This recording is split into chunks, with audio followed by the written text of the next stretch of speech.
Now then, and welcome to another video. So today I thought we'd have a look at my Orcs and Goblins army that I've put together for the excellent set of rules that is Midgard. So it's been a while since I've posted an update. Life's been quite busy, but I have been chipping away at my hobby projects. And one of the things that I wanted to do was rebase all my Orcs and Goblins that I'd done previously for the old world.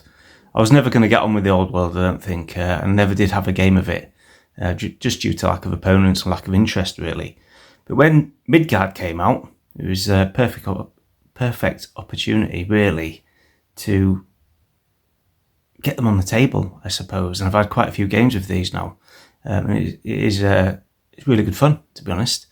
The great thing about Midgard, I haven't seen Midgard. It's published by Ricewitz Press, which is part of the Two Fat Laddies.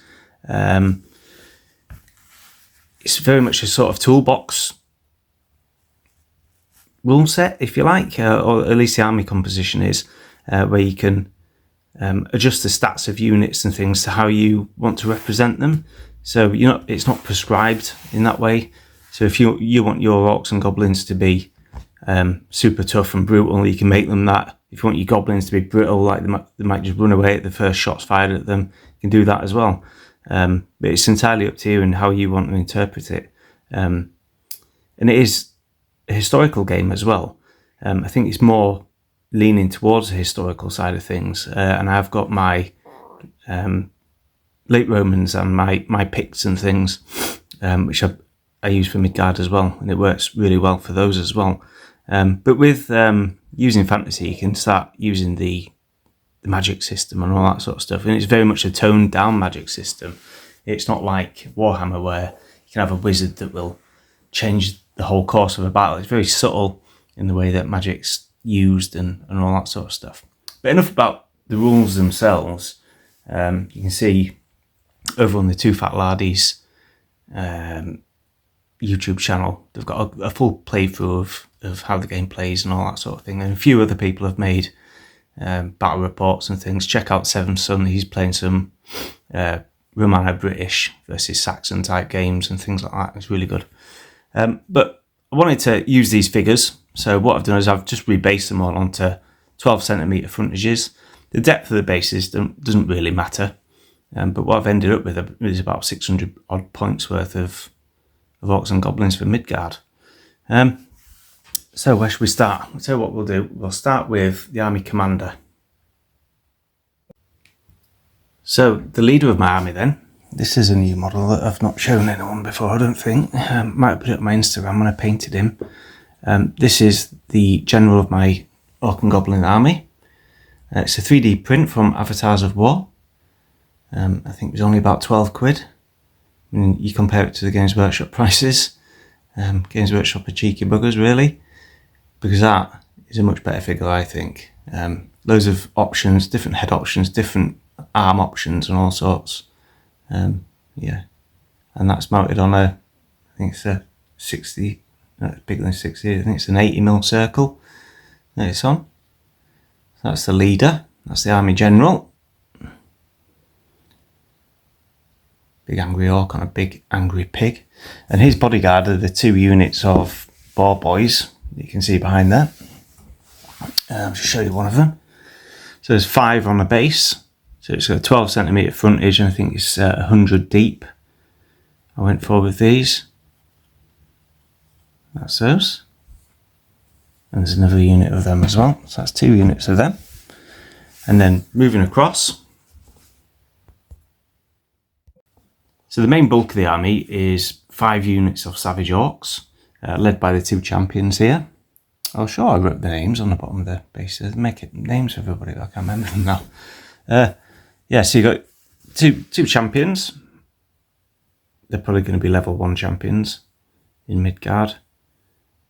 I haven't actually used these in the game yet, these 2, but they're there to lead the troops. And then we've got 5 units of Savage Orcs.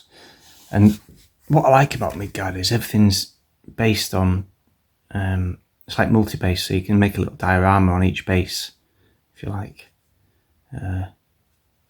and I think it just looks so much better than the individually based kind of traditional Warhammer type game. Everyone's ranked up neatly one behind the other. I think it looks a lot better, look a lot more savage, and yeah, I think it looks cool. That's one unit, and there's another 4 there, so that's 5 units of savage orcs. And these were always a massive pain in the bum to rank up. Even when they went to the bigger bases, it was still a massive pain to rank up. The savage orcs, all their arms and stuff are sticking out all over the place. So sat behind them, excuse me, I'll just move this camera. Sat behind them there is the Ragnarok spider. So I rebased it again onto a 12 by 15 centimetre base. So I can use him for Midgard. Let me just bring him down. There we go. Seen this model before if you've been following my channel. So that's, I think I've classed it as like a war elephant, but given it a few extra traits, like terrifying and things like that, because it's a big horrible spider. Moving across, we've got the goblins. These are all shield wolf miniatures goblins. So we've got a unit of archers there, just 8 figures to a base, and then the actual foot troops, we've got 12 to a base. Not forest goblins. I hope you agree they look a lot better based like that than just all ranked up one behind another. Much more in keeping of how you'd imagine these sort of, like barbarian type armies really, aren't they? Little goblins and things and orcs. Yeah, so that's those. We've got what was my army standard bearer in Warhammer. He's now just a champion, but he's got the inspiring trait because he's got that big banner. And I've made him like a beastmaster, so he goes with the Ragnarok and follows that about, so we can control it. So that's him. We've got the artillery piece. Again, I just think it looks so much better on these bigger bases with all the crew on there and everything. That's the web chucker, the stone thrower. Basically, it's just classed as light artillery. So that's that. And then moving across there, we've got some skirmishers. Bow arm skirmishers, just 4 on a base to denote the skirmishers. Again, shield wolf miniatures, forest goblins. And then 3 units of spider riders, which are like light cavalry.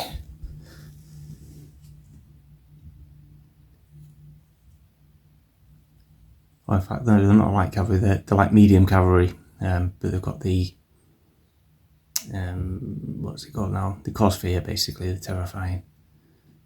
Because who wants to be attacked by a giant spider? That's those, they're all Games Workshop models, those ones. And there's 3 units of them. Got the wizard. Nearly forgot the wizard there. There he is. The shaman. Doesn't have a massive impact on the game, but it's just a little bit of flavour more than anything. It's pretty cool. Yeah, so that is all the Orcs and Goblins that I've done for Midgard. I've actually made up another army as well. I made up some wood elves, which I'll show you in the next video that take these on. But what I do want to show you is a nice new big model that I have painted to add into these. And here he is. So the new model I got this for Christmas actually off my wife. It's called the Colossal Trampler, and it's from Maximini, I believe. Bought through TT Combat. Great big resin model. It's 11 inches tall to the top of the club there. So it's absolutely massive. I'll just show you an orc for scale. It's ridiculously big, but it's so cool. Took me absolutely ages to paint this guy, as you can imagine. Yeah, so that's him. So he might not be permanently part of the Orc and Goblin army, so I've got plans to make another army of like humans. So think Conan the Barbarian type humans, or I suppose if you're talking Warhammer-ish, it'd be like the Norse. So I'm looking at the Frostgrave Barbarian sets for that. I might just make another army for this guy to go with. I might get some ogres and things to add in there as well. Yeah, so just the detail on this guy is absolutely mental. We've got a cannon. That's like a full-size 28mm cannon just hanging on his belt. It's got a cowl there dangling down. Yeah, just loads of detail. It took me ages to paint this guy, but so worth it. Really enjoyed painting that one. So, yeah. So next video then, I'll have a look at my wood elves that take all these scum on.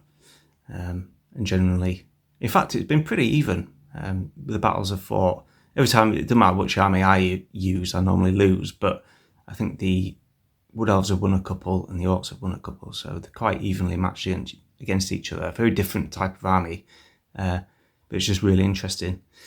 Anyway, enough gushing about Midgard. It's probably my favourite game at the minute. It's actually become a bit of an in-joke in the club, so every time anyone mentions let's have a game, I'm like, what do you want to play? And I'm kind of like, do you want to game Midgard? So, yeah. It's a great game. Really enjoy it. I'll speak to you soon. Hopefully it won't be 7 months until the next video this time. Right. Bye-bye.